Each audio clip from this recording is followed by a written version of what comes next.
Comment modifier ou lire des CV avec le MXUlpha? Simplement en entrant dans le menu du programmateur pour avoir accès d'abord au mode de programmation opérationnelle, c'est-à-dire sur voie principale, ou alors en programmation de service pour la voie de programmation. Alors imaginons que j'ai récupéré cette locomotive et je n'en connais pas l'adresse, ce qui est bien embêtant pour la modifier. Donc je la mets sur la voie de programmation et uniquement celle-ci. Et voilà, à partir du moment où j'entre dans un mode de programmation, je vais pouvoir commencer à choisir la CV qui m'intéresse. Alors avec la molette, on peut, en fonction de la course qu'on lui donne, facilement parcourir l'ensemble des valeurs possibles. Voilà, jusqu'à 1024 et on revient à la première. Donc je valide, c'est la valeur qui m'intéresse pour l'adresse. Et à partir du moment où j'ai validé, on entre automatiquement dans le mode lecture. À partir du moment où ça clignote, on est en mode lecture, donc je valide en cliquant sur R. Et donc là, effectivement, read, on a une lecture. Et là, j'ai l'adresse numéro 3, donc l'adresse standard, classique, non modifiée dans décodeur, confirmée par l'acronyme ACK qui signifie Acknowledgement, reconnaissance en anglais. Alors, c'est bien beau, mais c'est effectivement une adresse standard que je veux modifier. Donc j'appuie sur R pour entrer un nouveau champ. Voilà, donc je choisis toujours la CV numéro 1 pour changer l'adresse. Je valide. Je rentre donc automatiquement en mode lecture. S'il me met le champ numéro 3, la valeur numéro 3, c'est parce que c'était la dernière valeur modifiée. Mais donc je vais sortir du mode lecture et rentrer en mode programmation à partir du moment où je vais activer la molette. Voilà, là je suis en mode programmation et c'est moi qui vais lui indiquer la valeur que je veux. Et je veux la valeur, l'adresse numéro 7 pour mon décodeur. Je valide en appuyant sur R.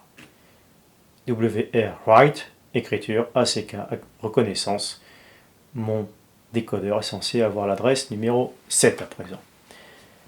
Mettons notre locomotive sur notre réseau, sur notre voie principale. Donc, je vais vérifier si effectivement mon décodeur a bien été modifié. Je vais faire comme s'il avait toujours l'adresse numéro 3 et je vais lui demander de lire. Donc j'entre un champ, là il modifie les réglages précédents. Donc c'est bien l'adresse numéro 1 que je veux, la CV numéro 1 que je veux interroger pour en connaître l'adresse. Je reste en mode lecture, je valide. Voilà, non readable, parce qu'effectivement le décodeur numéro 3 n'est tout simplement pas sur la voie. Je peux essayer de modifier n'importe quel CV.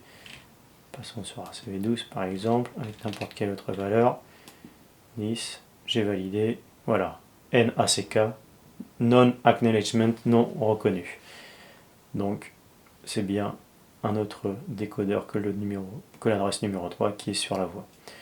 Donc maintenant, je vais modifier mon décodeur en entrant la bonne adresse, c'est-à-dire la numéro 7.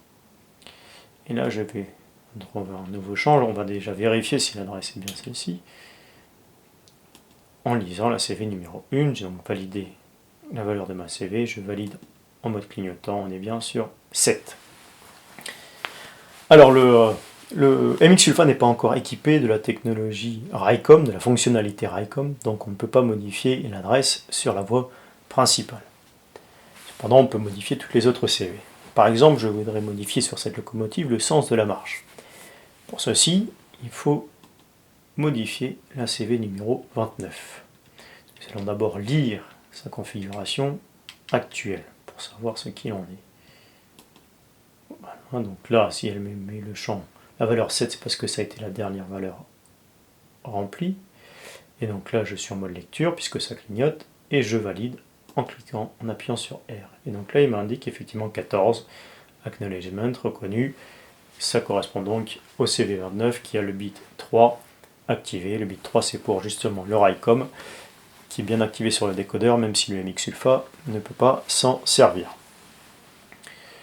Mais pour modifier le sens de marche, dans notre CV numéro 29, il ne s'agit pas du bit 3, mais du bit 0. Donc puisque c'est le bit 0 qu'on modifie et qu'on active, il suffit donc de modifier la valeur par 1, tout simplement, de rajouter plus 1 à la valeur actuelle. Donc je valide, j'ai fait le choix d'écrire 15 sur la CV 29, je valide, acknowledgement reconnu, et donc on va vérifier tout ça en mode conduite, puisque mode conduite est avant tout là pour ça, de vérifier les changements de programmation sur un décodeur. Vous avez pu voir que la CV numéro 1 avait bien l'adresse 7. Et voilà, comme ma locomotive est un peu avancée, je vais lui faire, j'active les freins pour commencer, et je vais, pour la faire aller en arrière, je vais aller ici en marche avant. Donc là, marche arrière, reverse, marche avant, elle est censée reculer, refouler.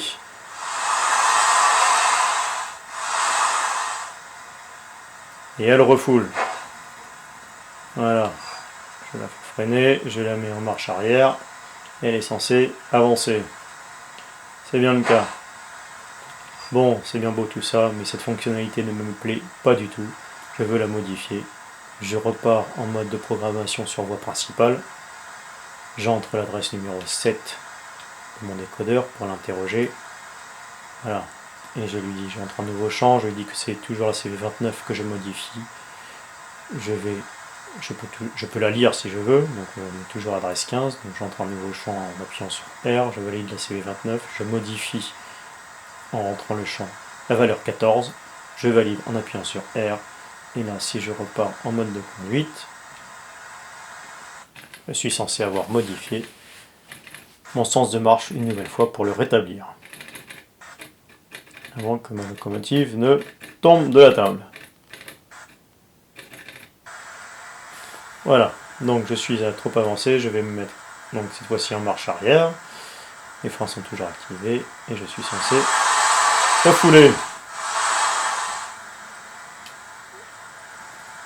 Et nous refoulons. Refoule. Refoule. Je freine. Marche avant. Je suis bien en marche avant sur mon décodeur numéro 7 en sens de marche normal. Nous avons donc bien réussi à modifier notre décodeur grâce à ce MX Ulpha.